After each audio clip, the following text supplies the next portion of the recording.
Alright, so let's begin this walkthrough. I will be using Yellow Jacket.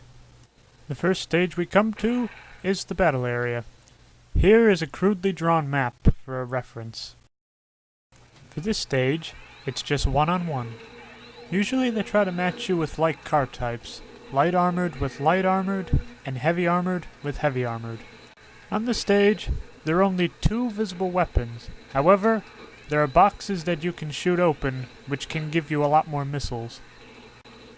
I find it to be the best tactic to get as many missiles as possible, and try to use only a few of them. If you manage to beat this stage in only one life, all your missiles will carry over to the next. However, if you lose a life, you will start out with 2 fire missiles and the default number of special attacks. It is also important to mention that there is no way to refill your health on this stage, so you just gotta go for it. This first stage isn't too difficult though, so you will probably be able to beat it just fine with 1 life. Once you beat the first contender, you are sent to the warehouse district. Here, you will be facing off against 3 opponents. Again, here's another map for reference. Here I demonstrate a very interesting feature. Only in the first game do you get a first-person perspective. If you want to play the game like this, be sure to enable the rear view mirror, otherwise it'll be very difficult. However, if you do not like the first-person perspective, you can enable the rear view mirror if you want anyway. Unlike the first stage, all weapons are in plain view this time. The best place to find them are on the outer perimeter of this district. It's also important to note, there are 2 places to heal up on this map. Use these sparingly, however. Once one is used, it has to recharge in order to use it again. To find these, use your mini-map. This will be located in the upper left corner. On the map, you will see a flashing yellow icon. Those are where you go to recharge. After beating the warehouse district, it's on to the freeway. Here, you will be facing 5 enemies. If this is your first time playing, I highly recommend that you write down the password. If you can't write it down right away, you can see the password by pausing. Once again, here's the map. Notice that there's a few black spots on here. Those you cannot drive in. In terms of weapon visibility, it's the same as the last map. All weapons are in plain sight. However, there are a few secret ones this time. There are parked cars along the way, which you can destroy for more power. Another important thing to mention is there are 2 roadblocks. To get past them, simply shoot them or run them over, and then the map will open up before you. This may take a few tries, but if you are able to beat it, it's on to River Park Rumble. Here you will be facing 6 enemies. Just as a fair warning, this is where the game starts to get really challenging, but it can be done. Here's the map again. Note there are 2 blue alleyways. There are not only weapons here, but it's also a good place to hide from intense action. The main thing to notice is that this map is very open. As such, try to avoid crowds, since they will be able to drain your life rather quickly. As for weapon visibility, it's the same as the last map. Just be sure to destroy the stand next to the ice rink though. There will be a few weapons there as well. Last thing to mention on this map, there are decorations which consist of snowmen, Santa Claus, and wreaths.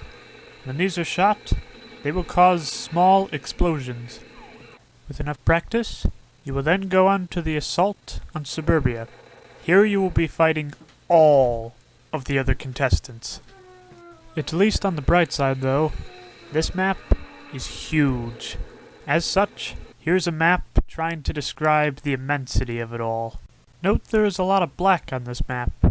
This is to show the amount of road rather than the empty spaces.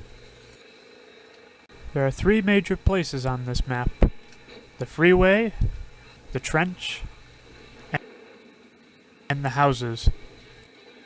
This level, without a doubt, will take the longest. This is due not only to the size, but the amount of enemies in this place. If you are able to beat it, you are on to the final battleground, the rooftops. Since this level has 3 floors, I found it hard to make a map. However, I made a different map for each floor. Here's what it looks like. Since I've already written down the important information on these maps, I'll just let them speak for themselves. One thing I did forget to mention though, stay away from the edge. If you fall off, you die instantly. You see this glass pyramid right here? The first thing you want to do is to try to shoot it down with as much as you can. In there is the only heal place in the whole map. Inside there is also a weapons cache. If you take this ramp right here, it leads to another weapons cache. Follow it along the way until you see this big box. Shoot it down, and inside you will find a good supply of weapons. After defeating the 3 enemies, the real battle begins. Here you go up against Minion.